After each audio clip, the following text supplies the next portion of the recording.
This is the Make and Mature podcast, a resource from FirstNSB, a family church in New Smyrna Beach, Florida.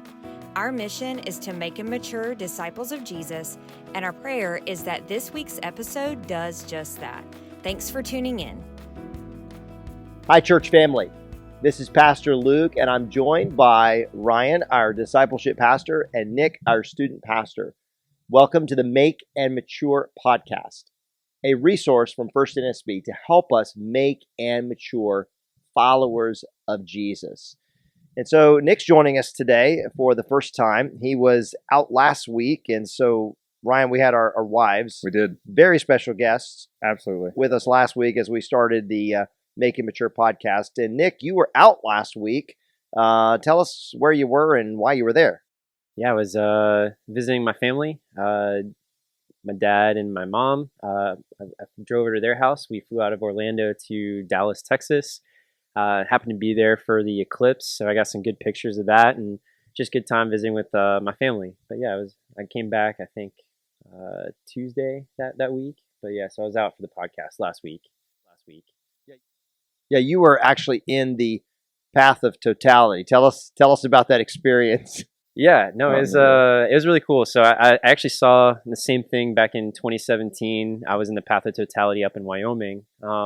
It was a pretty cool experience. Like, I would definitely, recommend. I think if you missed this one, it's going to be a while for the next one. But sounds like coming through in 2045 or something. But yeah, it's a really cool experience, like awe-inspiring, and I just enjoyed it. So 2045. How old are we going to be in 2045, Ryan? I don't do numbers. No. Man. What were you doing during the eclipse here? Well, I had my eclipse glasses. I had ordered a 5-pack on Amazon. We're a family of 5, so I had a 5-pack, and I was standing in the parking lot here at the church, and I was looking at it. I mean, it wasn't totality like you experienced, but it was still pretty cool. What do you think, Ryan?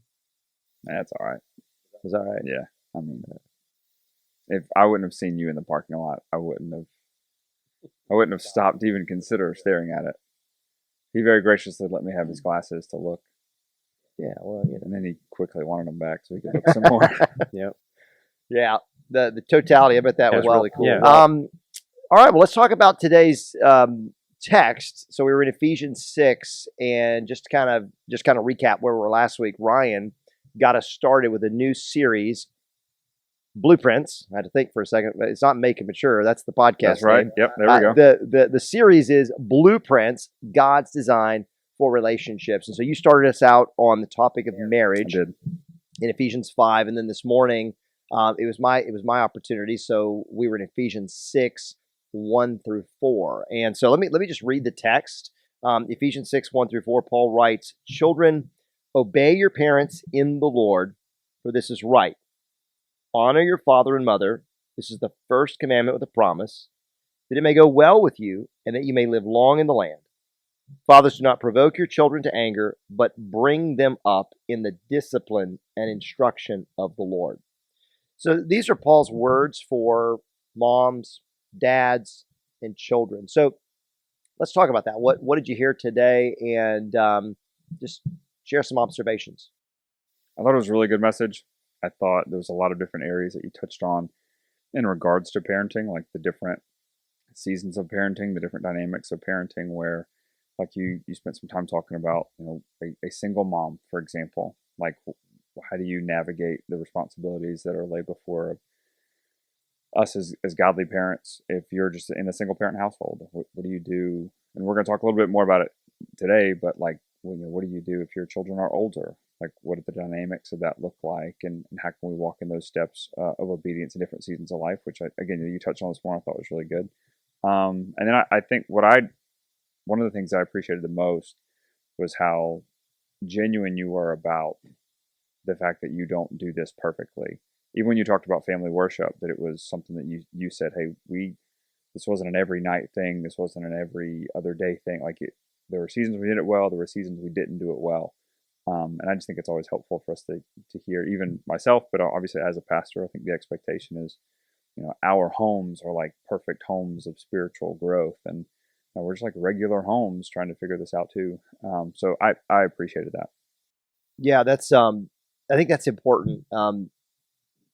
for us as leaders to be really open about our own failings. It doesn't mean we have to like divulge all the ways in which we've failed, but we're on the platform, right? And people are listening to us and they're looking at us, and we're in a position of influence. And I think being able to just be honest and say, I'm imperfect like all of you are, and I've got my own failings. And so I think it's valuable, whether it's as a student pastor with our students or as a discipleship pastor, that we're just open with our people about that. Yeah, I agree.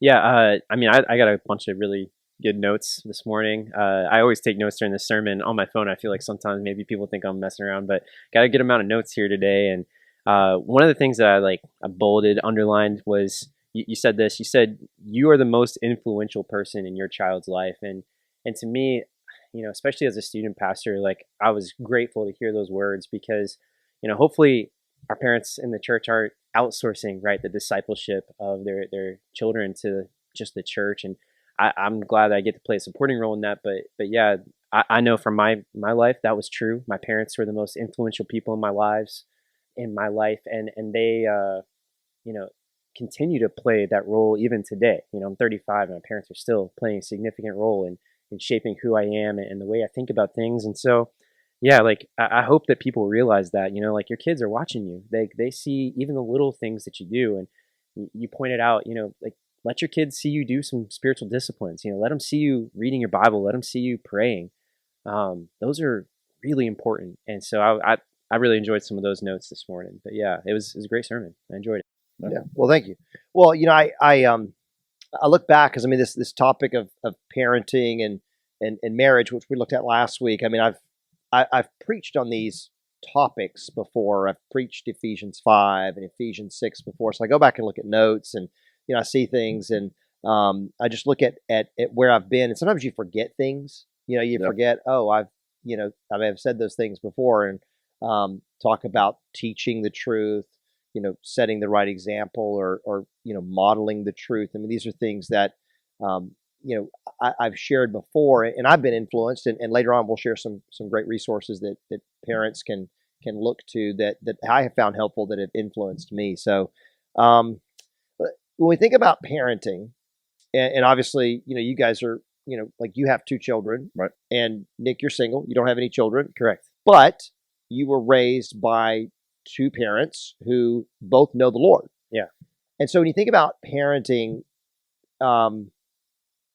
what do you think makes parenting challenging, difficult today? What would you say?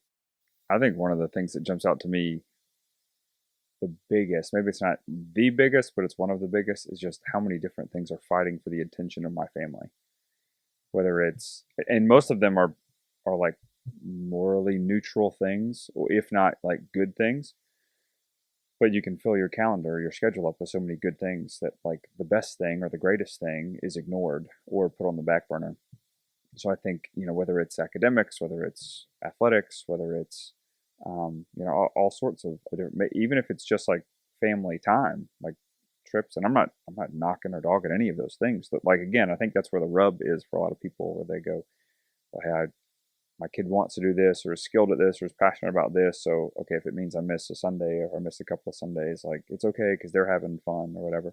Or, hey, we got a family trip, we're going to get away for a week. Again, those aren't terrible things, but there's so many things that are fighting for the attention of my family that if I, and we'll probably touch on this in a little bit, but if I, as the leader of my home, spiritually, I'm not conscious about that, if I'm not intentional about prioritizing matters of faith in my home and it within the context of the local body, it's just really easy to kind of go with the flow. I had a lady come up to me today and talk about the illustration from last week about like being in the water, like being in the ocean. But if you get out far enough, I mentioned this last week, that like the current will just take you, and if you're not conscious of it, like you'll just end up 30 yards down the ocean and be completely unaware of it. And I think that applies to marriage. I think it applies to parenting, that if we're not really conscious about the things that are influencing our kids, that are influencing us as adults, that we just end up going along with, what kind of quote unquote American parenting will tell us. And unfortunately, those things lead us further away from the Lord than lead us to Him.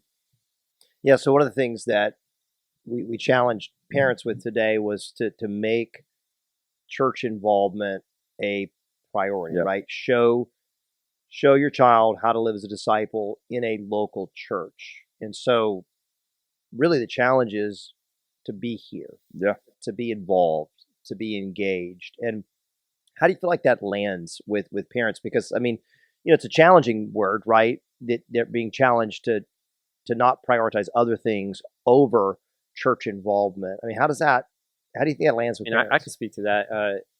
I know that you brought up the topic of, well, what if my kid doesn't want to go to church? And I'll tell you just like right off the bat, that was me. We just moved from Panama City, where I was born, to Orlando. It was like fifth grade, and like I struggled for all of fifth grade. Like we were going to church on Sunday, but trying to make new friends and stuff, and I was struggling. And started middle school. I've had this whole year of struggle, and my parents are like, "You're going to youth group." Like I didn't have a choice. Like they said, if you're gonna be here and you're gonna do what we say, and so you're going to youth group. And I fought them tooth and nail. Did not want to go. I don't want to hang out with these people. I don't know them. It's a big youth group. I was intimidated, but they made me go, and my life is very different because of that decision that my parents made. Like I made some really good friends. Probably 2-3 weeks into this me fighting tooth and nail with my parents, like I'm begging them to go. It's no longer them asking me, making me. It became a desire of mine, and so yeah, like I do think it is a struggle to make church a priority. But my parents modeled that my entire life. I started going to church pretty much from the day I was born. And it was either in the nursery, and I don't think we really even had children's church. Like I got saved when I was 7 years old, up in the balcony. I had to go all the way down the balcony, down the for the invitation. In what we call big church. And that was really, I would say, integral for the formation of my life. That my parents made church a priority. Vacations, if we're out of town, we're looking for a church to go to. And we're not putting other things on a Sunday morning. And that's not to say that never happened, and sickness comes up, and sometimes there are places that we're at, not a good church around. We just, do something else. But yeah, church was always the priority, and it made a huge influence in my life. I think one of the kind of the tricky positions we find ourselves in as leaders or as pastors is we do want to challenge our people, the local church, to step up in a number of different ways, this one included. But the reality that for many people, when we push to challenge them, to encourage them, it lands as though like we're trying to throw guilt and shame at them. We're being so legalistic about you having to be here every week, and those are things that I've heard just growing up in church from either people that I knew or people that I served with. If they were just out for a period of time, like you try to encourage someone to come back to church, and they get really defensive about it. And I think there's a spectrum of people where it's like, in some cases, a legitimate option is that an idol has been made for their family of something else that they are choosing to pursue over and above regular commitment to the local church. And like that's obviously people get defensive about those sorts of things because they're so deeply ingrained internally.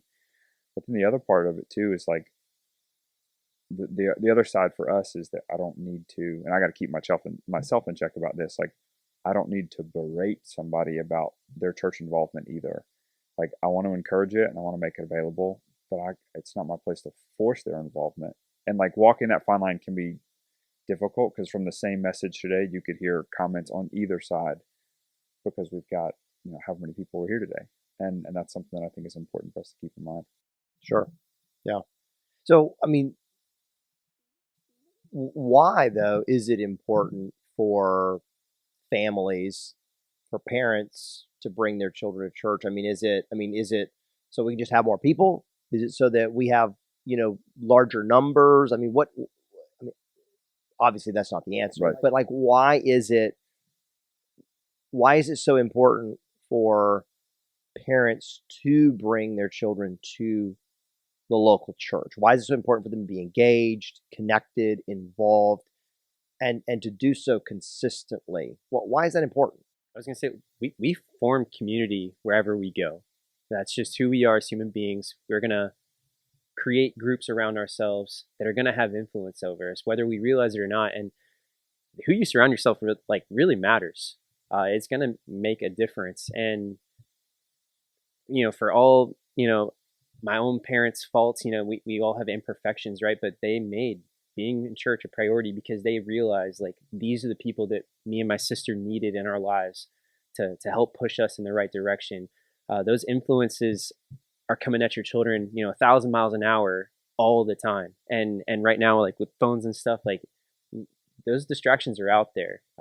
Everybody wants your attention, and I would say being in church really does make a difference. I do think the prioritization of making sure your kids have the right people in their lives, mentors, older women, older men in your kids' lives who are preaching the same message. Like, maybe you're preaching all the right things at home, but you're the only one they're hearing that from. Like, are there other people coming around and encouraging your children to do the same things that hopefully you're encouraging them to do? And I think you'll find that when there's a lot of people who are joining you in on that mission, your mission becomes a lot easier. But yeah, that's my opinion. I think it's really good. I think I just went blank. That's what I think. You think you went blank? I know it, actually. Okay, wow. It was going to be so good. Was it profound? Profound. Okay, well. I got nothing. It was so good. I was so blown away by Nick's answer. It was so good. Yeah, I mean, as a pastor, I got it now. Go ahead. people, you want to go? Go ahead. I mean, I'm I don't just want letting you know I came Yeah, back. yeah. Okay, you go hold it. Keep it, man. As a pastor, people expect, and we've talked about this before. Like, I mean, like, there's an expectation that you're going to encourage people to come to church. Of course, right? I mean, if part you of the didn't, job. it's part of the job, Yeah. right? You're going to encourage people. We talk about our discipleship strategy: gather, group, give, and go. Right? We gather for worship. We group for discipleship. We give, support the mission of the church. We go as everyday disciples. I mean, it's expected that we're going to encourage our people to do that. Yep. But it is truly for the good of moms, dads, parents, but not just moms, dads, parents, and moms, dads are parents. They are. Moms, dads, children. There you go. There you go. It's not just for their good. I mean, it's for the whole church, right? I mean, if you're single, Yeah, I'll if speak you're to married, that. I'm yeah. a single guy in a church. My family doesn't live here, and coming to church is a blessing. Like, I need community just as much as anybody. Yeah, I'm pastor here, and maybe people think I've got it together, but like, you're out there, in the current, you'll get swept away real quick. It doesn't matter how much biblical knowledge I may have. Like, I need people in my life to continue to encourage me in that direction. And so, yeah, being here is very important. To make those relationships and have those same influences in my life as well. Okay, what you got? I got it. Okay, give it to us. The community of the church is unlike any other community on the planet. Yeah. Like, they could be on the same ball club with whoever. They could be, you and your neighbors could be really tight. Whatever. It does not compare to the community of the saints. Like, it just doesn't. Like, there's benefit to having relationships, obviously, outside of the church, and friendships and on the same cheer squad or whatever. But there's a ceiling that those kind of relationships hit, that the relationships in the local church go past. Like, it's a deeper connection. It's a soul level thing that you by nature, you don't find it outside of the body. Right. Like, we're saved into a kingdom of other citizens. We're saved into a body with other parts. We're designed for a kind of a soul level connection with other believers that are going to help us. Because, like, if it's not for the community of believers that have been in my life, there are things that, like, I mean, I got blind spots. I got stuff that I might not think is that big a deal. Right. But because I've allowed, a group of believers to really hold me accountable, to be confrontational when needed, to, like, speak truth into my life. Like, these are areas of my life that I'm able to, as an individual follower of Jesus, but as a dad, as a husband, I'm able to grow more into the kind of man that God's called me to be. And you're just not going to find that outside of the body. Yeah. I agree. Go ahead. I mean, it's just we're talking about parenting, like that's the main focus here, and it might seem like we've shifted focus, but it's really not the case. Like again, if you want to follow the Lord's instruction, like I would say one of the best ways to do that is to get a strong support. And the church is the strongest support you're going to find in that mission to be obedient to God's command, His design that He has for a family. You need to have your kids here in church. It's you need to be in church, and it's not just good for you, good for them. It's going to support that ability that you have to follow God's command in His design. So yeah, That's good. Yeah, I mean, you don't always remember where you learn stuff. You pick stuff up along the way, right? Yeah. Even like what I shared this morning. I mean, I've learned it from others. I've been influenced, and you don't know where you get all the things you get as you're, necessarily as you're sharing something. But one of the things that I've learned, and I don't know where I first learned it, was this concept of like commitment to Jesus and commitment to the people of Jesus, the church. They go together. Yeah. And I think that like it's so important as a parent to set that example for our children to say, we're committed to Jesus. Like we serve the Lord, we love the Lord, we believe the gospel, and our commitment to Jesus is expressed through our commitment to the people of Jesus, the church. And I just think that's really important that we don't divide that. And again, I mean, I don't know where I first got that from, but I think it's so important for us to understand that and to set that example for our children. I think some of the things actually takes me back to the text I preached last week from the end of Ephesians 5, was the Christ and His church language. Like Christ died for His church. Like the idea of trying to separate Christ and His bride is like a ridiculous concept. Like He died for her. And it wasn't, yes, He died for me, and yes, He died for you, but there's a corporate thing that occurs when He died for His people. And to go about life, I would argue in most cases, it's more of it's not like an act of, hey, I don't want my family to grow up in church. It's just we have slowly allowed other things to take priority.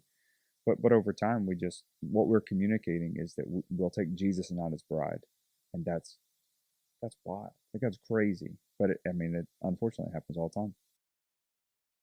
So obviously, for parents, it's essential that they show their children how to live for Jesus in the context of commitment to a local church, a local body of believers.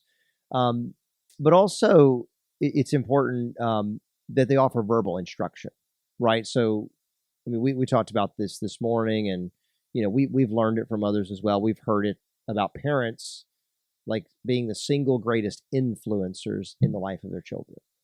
And so you think about the opportunities that a parent has, and you think about what it says in Deuteronomy 6. It's like when you're going through the everyday things of life, right? When you sit in your house, when you walk by the way, whatever the language is there in Deuteronomy 6, it's like whatever you're doing in your daily life, there's opportunities for you to instruct your child, to teach them the truths of God, the words of God. And so what's important, and Ryan, comment on this, because you got two children. So tell us their ages, and but then also like what should we do as parents as far as verbal instruction? Like what's the content? What's the body of truth we need to make sure our children understand doctrinally? Got two boys, 10-year-old and almost 10-year-old, and a 7.5-year-old. And when you talk about just the totality of the Word of God, I want my boys to know Scripture, and there are some specific things, I think, because of the cultural climate that they're growing up in, that I really want to be super clear about. You want to be clear about all of God's Word, but there are some things you really want to make sure, hey, you really need to know this. I mean, the primary things, obviously, the gospel, what Christ has done for them, and His affection for all people, and life, death, burial, resurrection. the primary doctrines, of course. But I think in the culture they're growing up in, it's ridiculously significant to make sure that they're very aware of God's design for humanity, for sexuality, for gender, that these are some significant areas where our culture has attempted to just outright redefine. And as a believer, these are things where we can be countercultural with where we stand theologically and on the truth of God's word. And that no, God did create a particular way. He created male and female, and that God doesn't make mistakes. And these are that I think that's probably outside of your general. Yeah, I want them to know the Bible. Like I want them to be very aware of that truth, especially given the culture they're growing up in. And I was going to say, I think that it reminds me a little bit of our approach to evangelism sometimes, and because I know there's always this fear, right? Like, well, I know I'm supposed to do it, and I know the right things I'm supposed to say, but am I going to say it the right way? Like, is what I say going to lead to a positive result? And maybe, again, I'm not a parent, but I've seen it in my own life, with my mom, how she relates to my sister, especially. Like, there's a lot of doubt there about, well, could I've done different things to have, maybe had a different result along the way? And I think the thing I'd always try to remind my mom, and the same in evangelism, is it's not your job to really be successful. I hope you are, like I hope you're praying towards that end, but your job is to be faithful, right? And so we don't always know the right things to say, right? Like how to articulate the gospel perfectly, but are you articulating the gospel at all? Like is there the intention of these things, to be clear? Whether or not your ability to be clear is all that great, have you made an effort, and like rest in that, for my mom, like rest in the fact that, you brought your daughter, your son up, in the honor and admonition of the Lord. You took him to church. You weren't just, taking him like over there. You're also modeling that at home, and so regardless of the results, I would say be faithful to what God's tasked you with as a parent. I think that's really important for parents to hear too, because a lot of the call on, whether it's in Ephesians 6, whether it's a Ephesians 6, Deuteronomy 6, like the call of family discipleship for so many parents is this ridiculously intimidating call. Even like the group that I lead on Wednesday nights is a parent group, and initially there was a general consensus that that we know we're supposed to do this, but we don't know what we're doing, and because we don't know what we're doing, for a lot of people, that means they just don't do anything because they're afraid to do it wrong. What if I teach them the wrong thing? What if I say the wrong thing? What I don't know. I'm not seminarily educated. I don't have the kind of degrees or whatever theologically to stand firm like a pastor does. So that's where I think a lot of parents will fall into the trap of, okay, well then I'm gonna let the church do all of the work of discipleship for my kids, because I'm like internally terrified that if I do it, I'm going to do it wrong, and it's going to lead my kid to some like disastrous future. And it's a fear-based motivation, and we're not given as believers into a spirit of fear, but of power of love and a sound mind. And when we step out in faith and we just be faithful to do whatever it is we can do in that moment, who knows how God's going to use that in the future?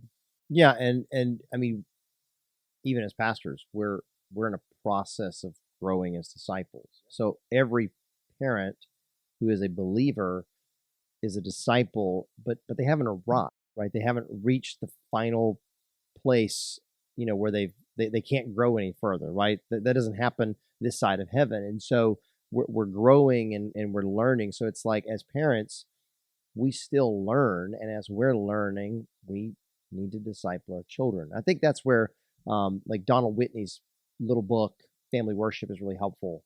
Yeah, excellent book. It's an excellent book, and he talks about how, hey, there's no preparation that you need to do family worship, right? You read scripture, you pray, you sing, and that's what he talks about in the book: read, pray, sing. And so I think he says like 10 minutes, maybe something like that. So we're not talking about a long period of time.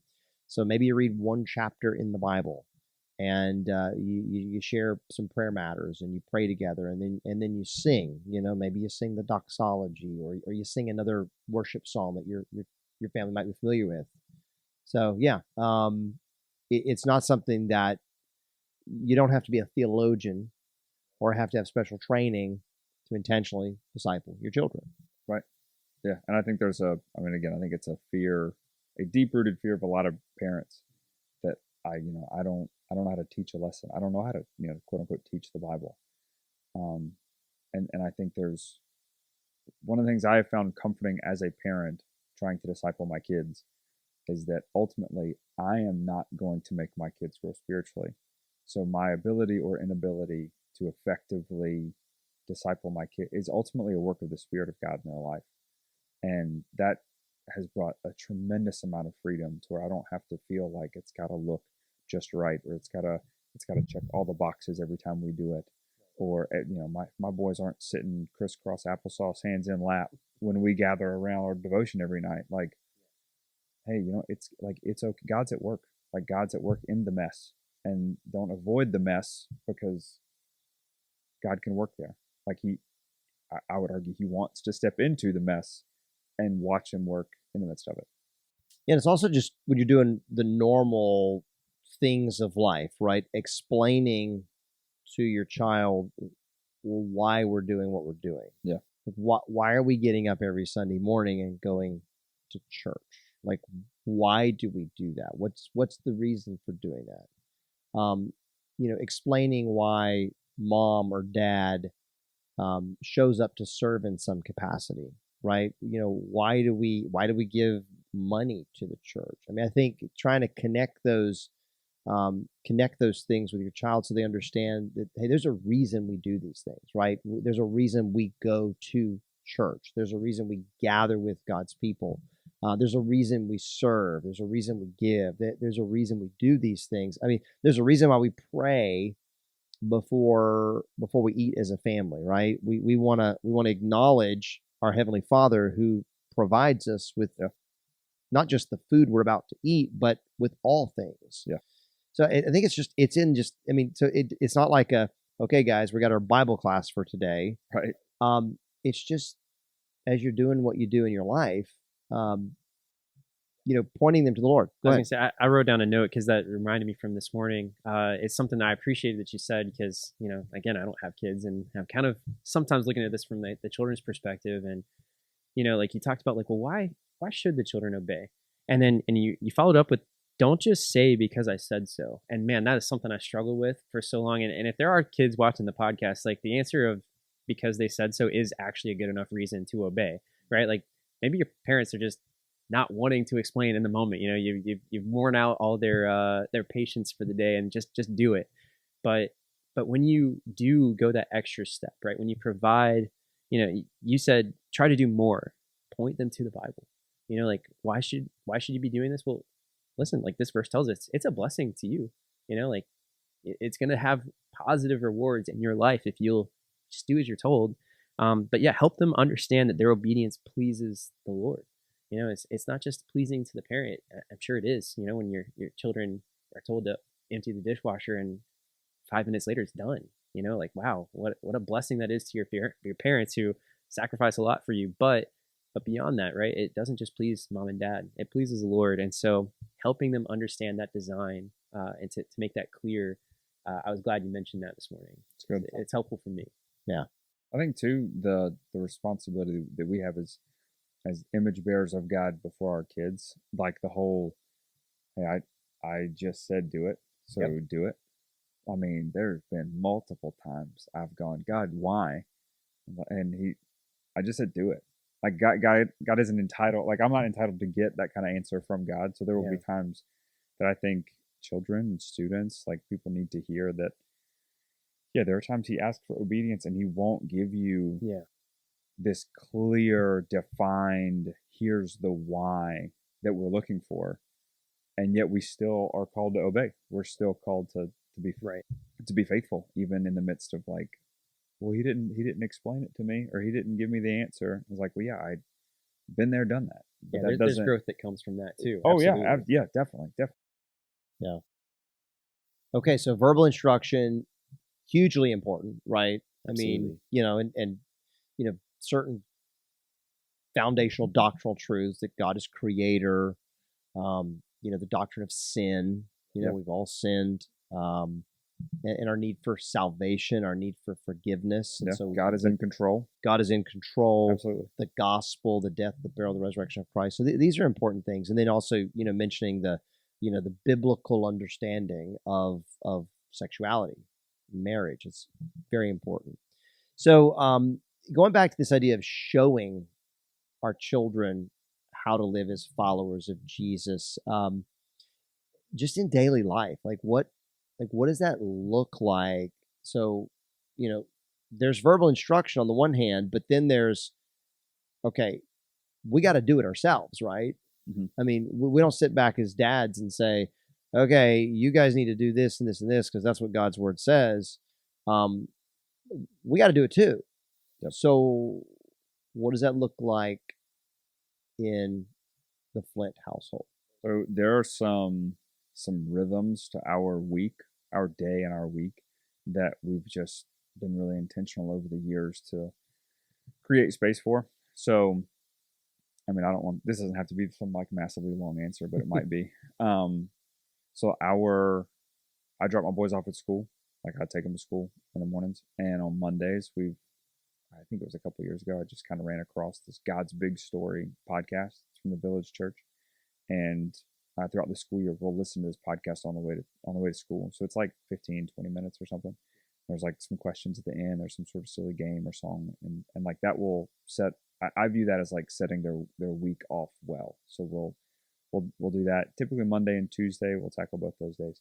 Obviously, being a part of the church, this would have been the case whether I was in ministry or not. Like both myself and my wife were raised in homes that were, it taught us to be a part of the local church. Those are things. I mean, they're here right now, so like they're at the church. The thing that I think I'm most thankful for is the fact that we have established a pretty regular routine of like family devotion in the evening. So this started when Eli was like 2 or 3, and we were going through the Christmas story.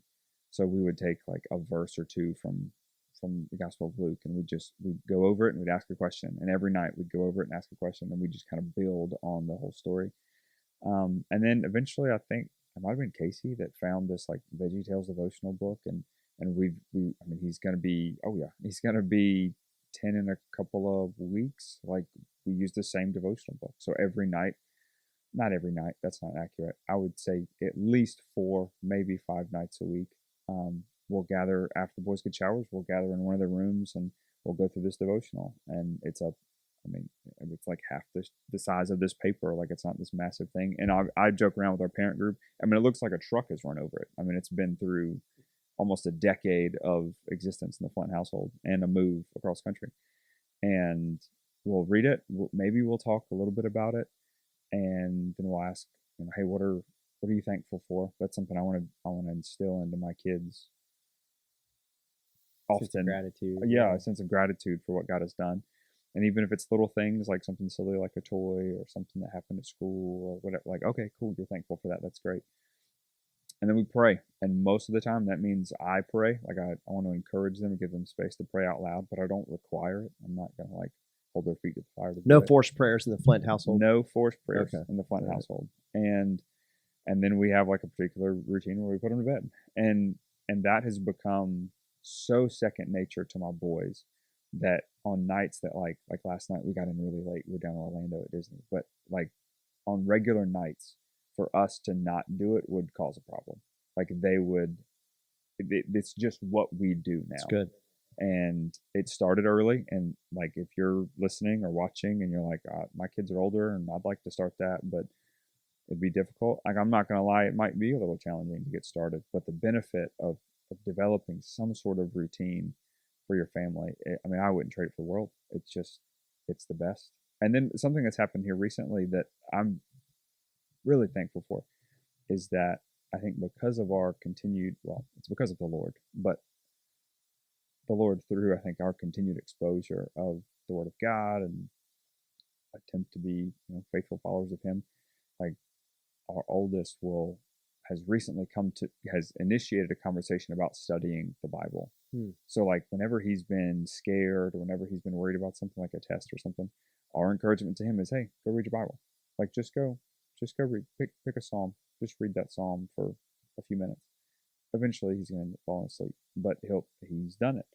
So he came to me like 2 weeks ago, and he was like, hey, I want to read a book of the Bible, but I don't know which one to read. I was like, all right, well, start with Ephesians. Let's start there. Okay, well, how much do I read? I don't know, read as much as you want to. And then we can talk about it. If you have questions about it, come talk to me. So we end up going through like half the chapter a night, a couple of nights a week. This is not a nightly thing by any stretch. Maybe twice a week we've done this. But it's been so cool to see, like, it was at his initiation. Mm-hmm. Like, it wasn't something that I forced. It wasn't something that Casey like required. It wasn't a chore that he had to do. It was his own, hey, I want to do this. I'm like, well, I'm stinking pumped that you want to do this. Like, this is tremendous. And I think it's fruit over the course of a number of years that we've been able to put together some really healthy routines for our boys. And we've seen this fruit of God over the course of that time for sure. But I think it's a significant step for us here recently. It's been really cool to see. Yeah. Yeah. And then just, in the normal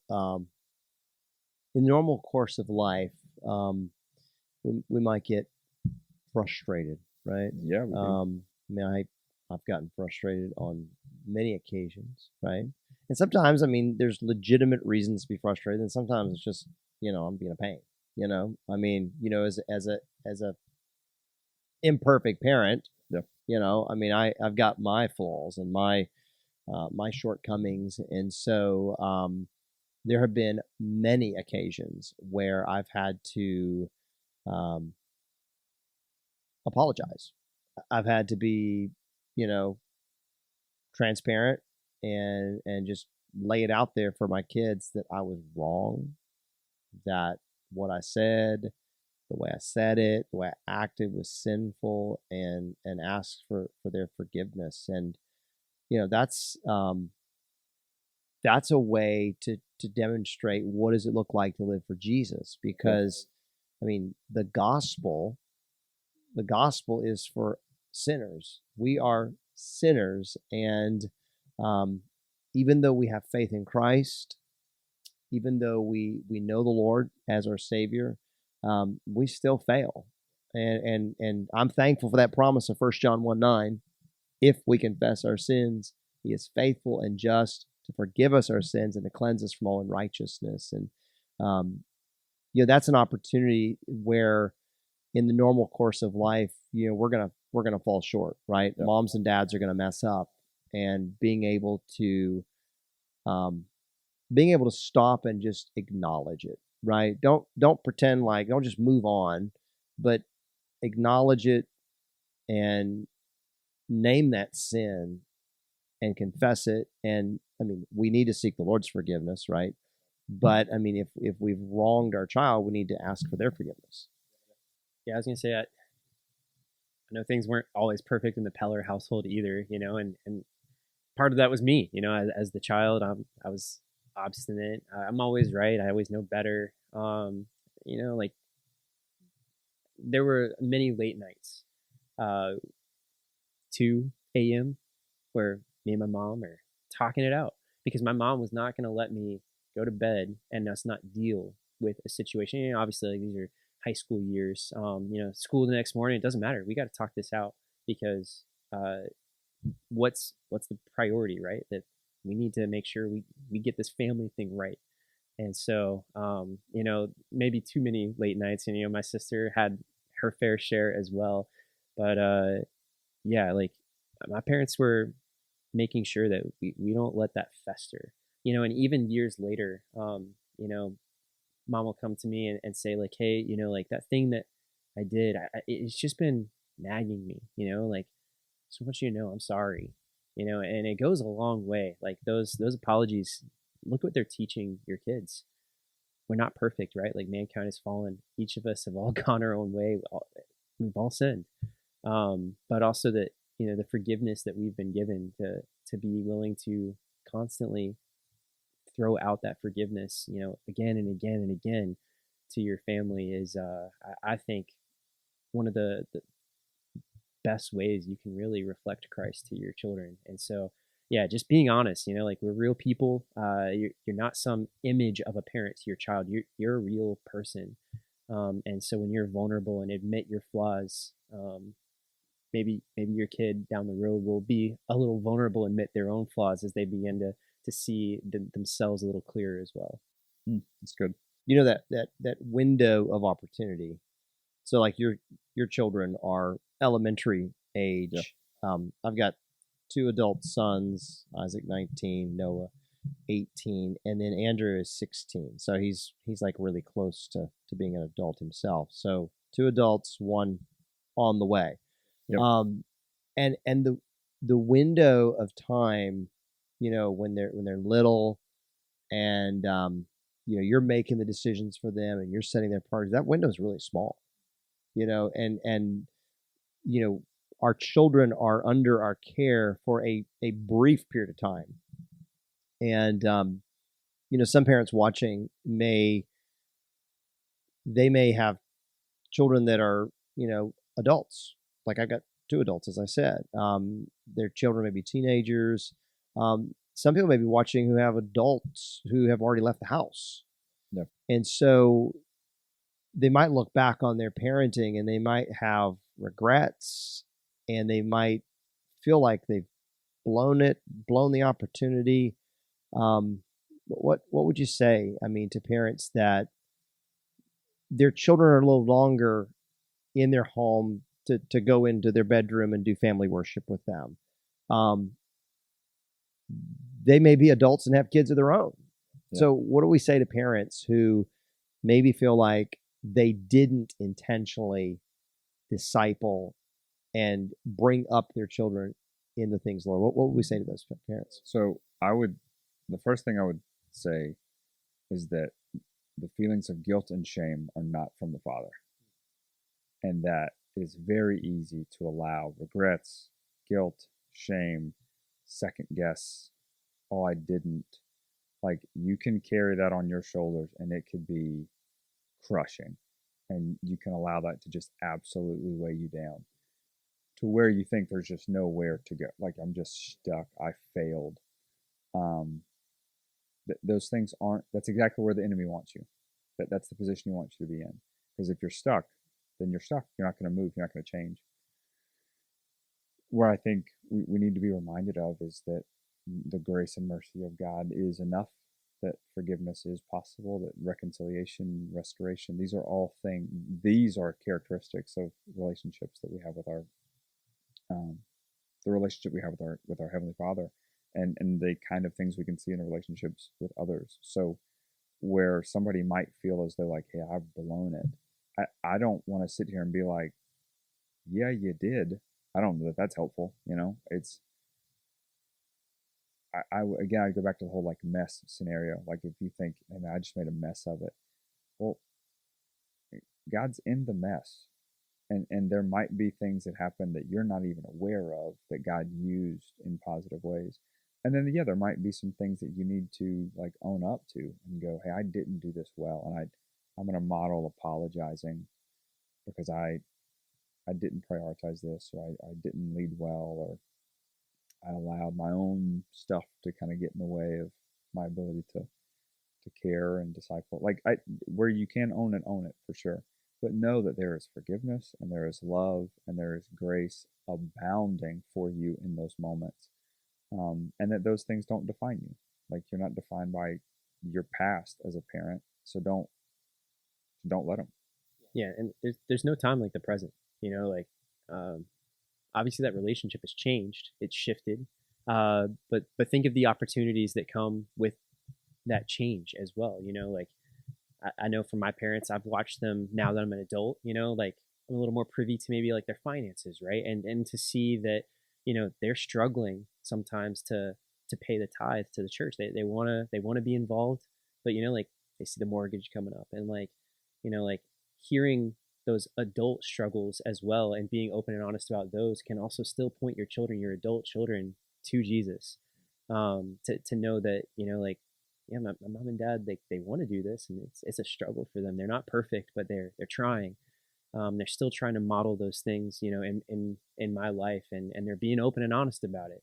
But yeah, like there's new vistas, if you will, that are available to you to teach as your kids get older. Like probably not sharing your finances with your 7-year-old. We are not. They might be Yeah, aware. we are not. They might be aware, like, hey, like, this month's tight. They didn't take me to McDonald's this many times this week, right? But those opportunities will present themselves, and I would say, like, find ways to reach out to your adult children who may not be home, and maybe you'll not be as unfortunate as my parents, but I had to move back in. When I left when I was 18, had to move back in at 30, and man, what a whole new dynamic.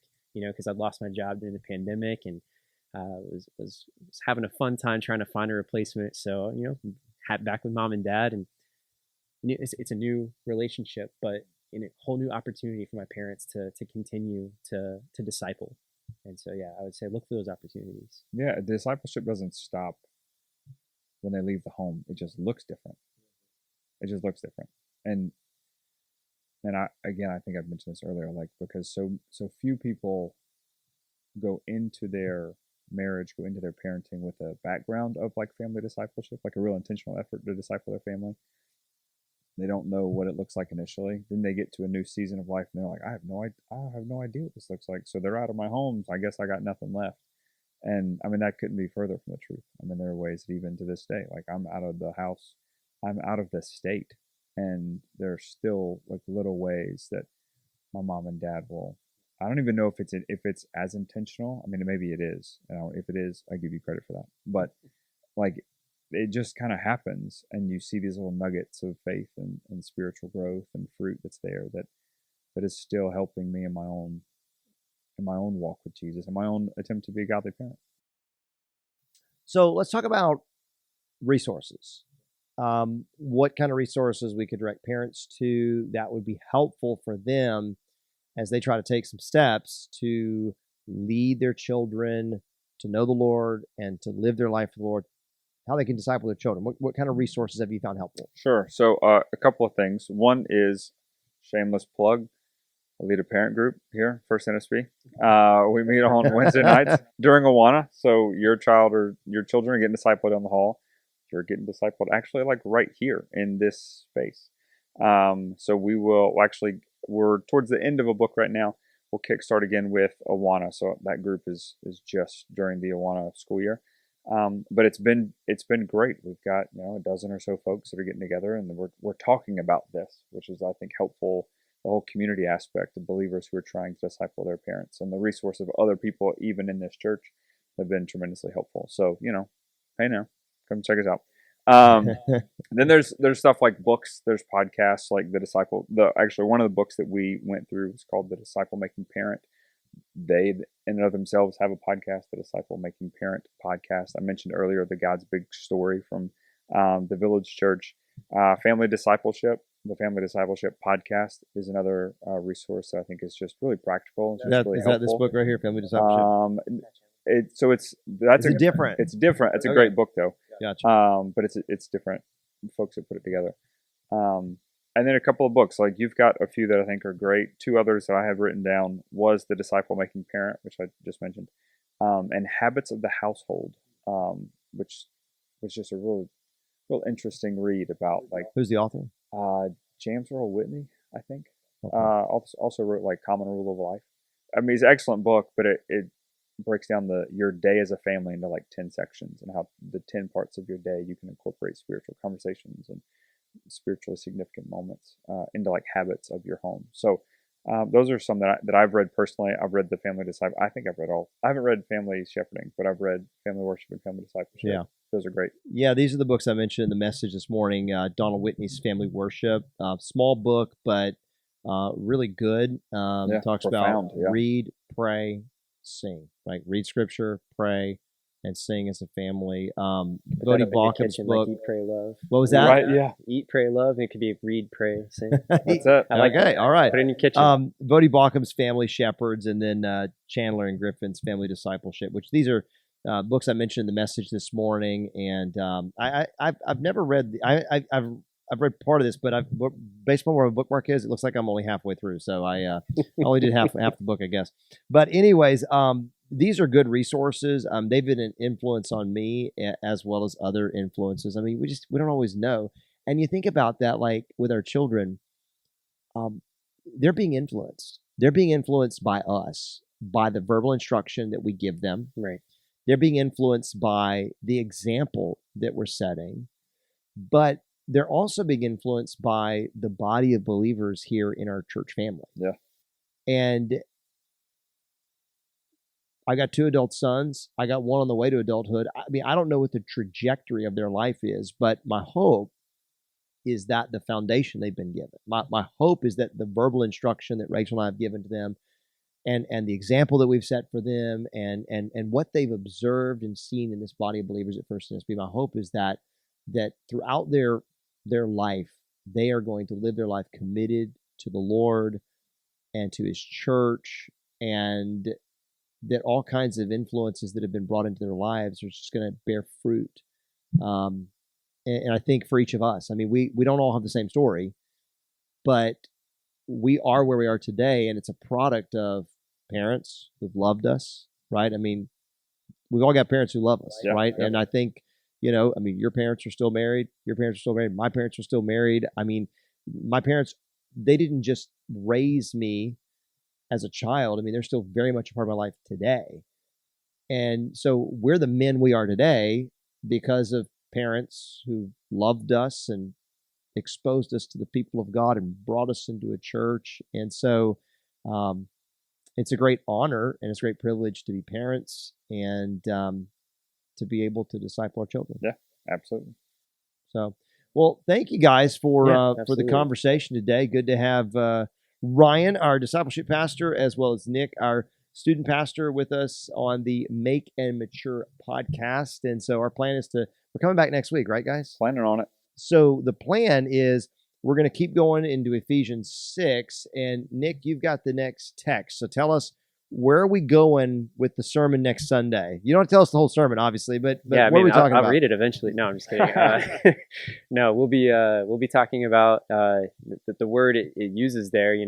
Slaves and bond masters, their owners, if you will. But we'll be talking about like the biblical words that are used there. But really, we're talking about a work relationship. And so we'll go into all that. It'll be fun. You guys gave me the really fun section here. So it'll be great, but I'll try to keep us steer clear of any really big obstacles as we go through, and we'll talk about it. So yeah, it'll be fun. All right, so this Sunday is our third and final message in the Blueprints series. Yeah. So I hope you guys will join us on Sunday morning, either in person or online. And Ryan, we want to get feedback. So this is now episode 2 of the Make and Mature podcast, and as we continue to do this, we want to do it better, right? And so we're learning, right? Yes, we are. As we go.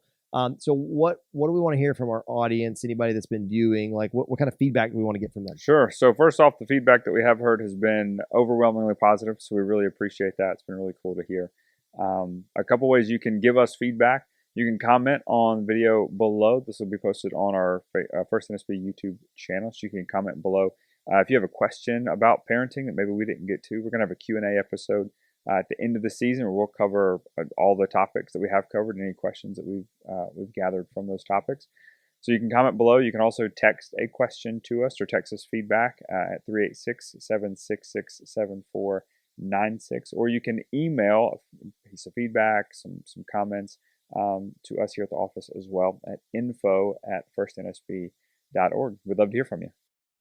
All right, guys. Well, good discussion. Thanks for this time together. And thank you guys for tuning in and joining us for the Make and Mature podcast.